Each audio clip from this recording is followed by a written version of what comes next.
Hello, everyone. Welcome back to ICT's journey to self-discovery. I hope you are all doing well. As you can see, today we have something different. This is called the Transformation Talk series, and which is a series where we basically discuss any and everything. So far, I have two of my amazing older sisters, Miracle Andor and Tracy Monet. Tracy is my mentor. I absolutely adore her. Miracle is my older sister that has absolutely been a blessing in my life. So having the opportunity to sit down with both of them was honestly something I just couldn't comprehend. I learned so much personally from both of these women, and I hope that you too learn something from them.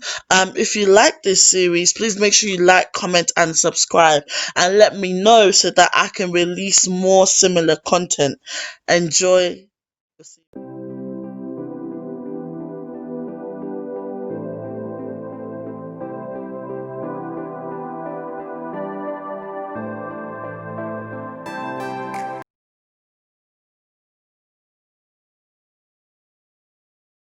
Wow, this is so interesting because I think on the weekend I went somewhere and the pastor said that like getting married doesn't cure lust, and everyone in the room was like, oh yeah, because everyone was like, oh, and he was like, yeah, like just because you can have sex in marriage doesn't mean that yeah, like you're not gonna be lustful, because he was giving us examples of maybe some people who are married and people still masturbate and do all these things. So I think, so what you're saying is kind of like you're pointing us to knowing the importance of like dealing with yourself first. And I feel like sometimes in our generation, I feel like I feel like low key, you can't say pressure because people do what they do on social media. Yeah. It's up to you if you feel pressured by what people do. But I feel like maybe it's almost like you are complete if you have that, if you have partner, that, and and I feel like that. I hear what you're saying, and it's just a perception. Yeah. You know, another thing that I was gonna say in regards to that is marriage really exposes your flaws as well.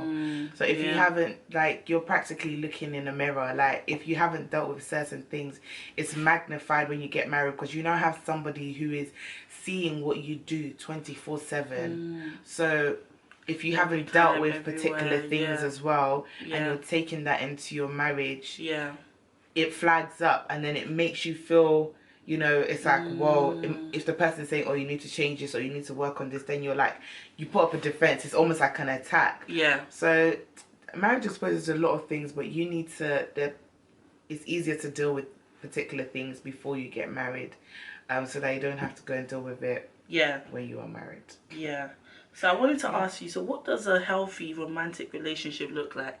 So even apart from marriage, maybe like just maybe before you courtship, yeah, like what does a healthy one that is actually, you know, A1 looks like? Obviously we know it can't be top, but like what does a healthy relationship for me, I would say, disclaimer, there's no perfect relationship, or 100%. That's a disclaimer. There's no perfect relationship. However, a healthy Christian relationship for me, I would say we put God first. Okay. This is relationship, not marriage, right? Yeah, relationship. We put God first. We pray together. We study together.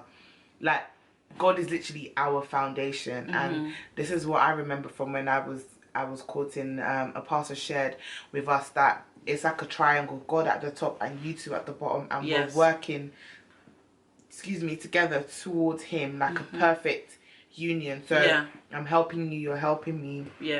Number 2 is that we talk. So communication. We talk about anything and everything. Like, we go there. Because you don't, I mean, there's things that will shock you, but you genuinely don't want to be shocked. You know, you genuinely do not want to just wake up and be like, whoa, didn't see that coming. That you will have those moments, but still, that you need to be an open book, basically. Okay. Go out. You know, don't be, for me, don't tempt the devil. Do not tempt the devil. But be open, be honest. Have people that you are accountable to. Yes, that's so important. That is so important. Yeah. Have people that you are accountable to, so that, you know, if there is and people that you trust as well. When I say people, don't let it be too many people. Maybe your pastor or the person that's doing your counseling or whatever it is, someone that you both respect.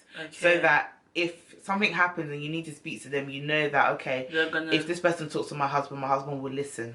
Okay. Or if this person talks to my wife will listen. Yeah. But if you're married to someone that doesn't respect anybody, you're in trouble. Ooh. Because when someone comes and says to them, oh, so and so and so, they might be like, yeah, but they won't take it on. But if it's somebody that you both respect, you need to be accountable to that person so they can call you to order. Wow. And so that you can also get advice from them when, for example, there's something that's happening that you can't resolve amongst yourself. Yeah. And then be each other's best friends. Like, be open, be honest. Just let that person be your everything. Like, we go hand in hand. Yeah. You're my Tom, I'm your Jerry. I didn't know you're my hand.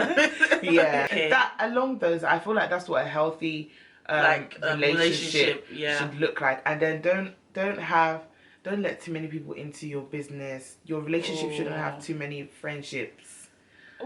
Like somebody who knows everything about. I've been on both sides of that situation where I've been the middleman in someone's relationship, and it's not good. It's the worst thing in the world, because you're hearing from this person, you're hearing from that person. Then it's almost like you're trying to carry the relationship. Dictate anything in your relationship or in your marriage. It should just be. It's terrible. Like I said, I've been on both ends. I've been in that situation. Yeah. But then I've also been that middle person, and on both sides, it's just not the one. Okay. So yeah, I would just advise that let it just be A and B. Okay. Every other person should just see their way out. About if people fall into like sexual sin whilst courting, because I feel like there's certain people, like if they are in relationship, they fall into that. I've heard stories where it's like, oh, because maybe that happened, they then started questioning whether that person was actually the one for them. Whereas there's some posts I've seen where obviously there was a certain person that was basically encouraging that, you know, just because obviously you fall into sin with your partner, whoever, doesn't mean that like that they're not the one for you. But then what advice would you give to like a young person, whether it's a boy or a girl, that is probably like, okay, cool, we're courting, but then we're falling into sexual sin? Is this still like, can it still go on? Or okay, let me, you know what I'm saying? I want to answer that question in 3 categories. Yeah. The first thing I want to say is that when it comes to, for me, I don't believe in long courtship. Okay. Like, and I say that to say that, for me personally, and everybody might not agree, but don't get into a relationship with someone unless you know that you're ready to get married to that person, like within the next maybe year or 2. Even 2 years is too long, Seth. I would say, for me, if you know that you want to marry somebody, you've met someone, this is who I want to marry, but maybe you're a bit young, build a friendship. Okay. Build a long-lasting friendship with that person. We both know what our intention is, and our goal is marriage. Let's be friends. You live your life. Okay. You know, complete your education. Do what you want to do. Yeah. We can meet up, go out, do things, mingle, all that sort of stuff. Yeah. And we build a friendship. We talk. We get to know one another. Okay, as people. As people. Yeah. And then we get to a certain stage where we're both ready, we're old enough, we're mature emotionally, mentally, spiritually. He has built himself in God as a man. I have built myself. I've built my career or business or whatever it is you want to do. You know, that's what I personally believe that that's what an ideal relationship should be like. Yeah. But sometimes we find ourselves in courtship or in relationship where it's so long that the temptation itself, I'm not saying that you can't avoid temptation, but to the point where it's just like, unavoidable. Yeah. And so you shot yourself in the foot. Yeah. 5-year engagement, 10-year engagement. Sis, no. Yeah. Build yourself, be friends. Then when you know you're ready, then you go into a courtship, you get engaged, and then you work on towards your marriage. Even whilst you guys are friends, you can be saving for your wedding, so that by the time you get engaged, you don't have to now say we're engaged, so we now have to save for a year for our wedding. Or whilst you're friends, you can save for your house or whatever it is. So you know that we have a goal, but until we're ready, let's not go there.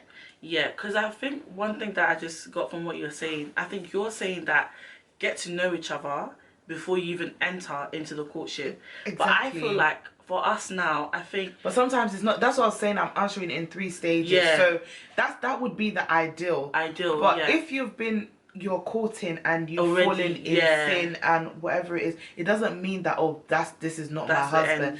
But sometimes it might mean that everybody's relationship is different. So I can't say this is the exact thing. But if you find that you are in a relationship or in a courtship or whatever it is and you guys have fallen, you can get back up again. You don't have to stay also because we've had sex, that means that they're now not the one for me. But then also that means that now because we've had sex, so let's just be having sex. And again, so it goes 2 ways. Exactly. And again, it's not just about sex. Sexual sin can be, you know, from thoughts, the conversations, doing things. Doesn't necessarily have to be sex.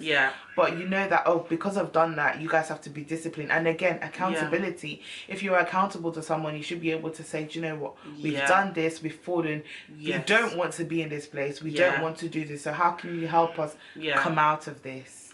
I think accountability is key. I think that's something that I never like, I just heard it all the time. Everyone's like, yeah, be accountable. I'm like, okay. But then it's like when you get yourself in situations, because I feel like I've got myself in situations where if it wasn't for the fact that I had a pastor or somebody who, because I think it's important to not only, like, basically the people that you are accountable to, it's important that you can actually chat to them, because I feel like sometimes be open because I think sometimes it's like, it's not that, especially like, I have to speak for young people my age, but it's not like you don't want to be accountable, but it's like, how can you be accountable to someone who, if you're trying to talk to them about what's going on, they can't relate, they just have that one perspective and it's like they don't understand. So I think, like, for me, I learned that it's so important that you're accountable to somebody who is spiritually mature than you, and you know, and they can tell you the truth, but also like they can understand, but they're also in a position where they can actually offer you not just like, oh, word advice, but they can actually offer you good counsel on whatever kind of thing. I think that's what I learned, because I feel like, I never used to understand accountability, but I feel like now I'm understanding it in terms of like having a pastor, having a covering there, and then also even friendships. Also, like, I'm learning that, like, you need your friends to keep you accountable. And I think it's so good, because I feel like when you're not accountable and then someone tells you something, it's like you feel like it's an attack, or you feel like it's some kind of, like, are you... Do you know what I'm saying? But I feel like if you're used to accountability, you understand to be responsible in your actions, and so that, I think that's something I've definitely learned. Who feels like, you know, like, I get what you guys are saying, you're saying all the right things, but like, no one's checking for me. Like, it's like, am I actually a dead thing? Like, you know, because like, no, but no, because like, there's literally some people that are like, bruv, like, you know, everyone's saying all these amazing things, and yes, I'm, you know, they're like, I'm trying to hold on real cool, I'm hearing what you guys are saying, but literally seems like I'm not good enough for anyone. So what advice would you give to, like, I would say the right person will come. And I'll give an example, like with myself, just in the period just before I met my husband. I was in a situation where well, not really a situation, but there were guys in my life who were perspectives. But it was like, you know, when you do things for someone who is a perspective, or you be there for them, but then they're still not picking you. You understand? But it's like, I'm here, and I know I'm wife material, because you 100%. Can't say so because of that. Or, you know, I know that I'm your spec, or I can be, but you're still not choosing me, or you're not seeing me as that. But then something that God said to me was that the person who will see you as a treasure will come. And the way my husband came, like, he saw something that was good and he went for it. Or like people that had been in my life 2-3 years, and I'm trying to make you, because you're trying to make them see that I'm good or that I'm valuable. But he came, he saw a treasure, he went for it, and he got it. And after my husband came, that's when they were like, oh, miracle, I wish it's too late. Goodbye.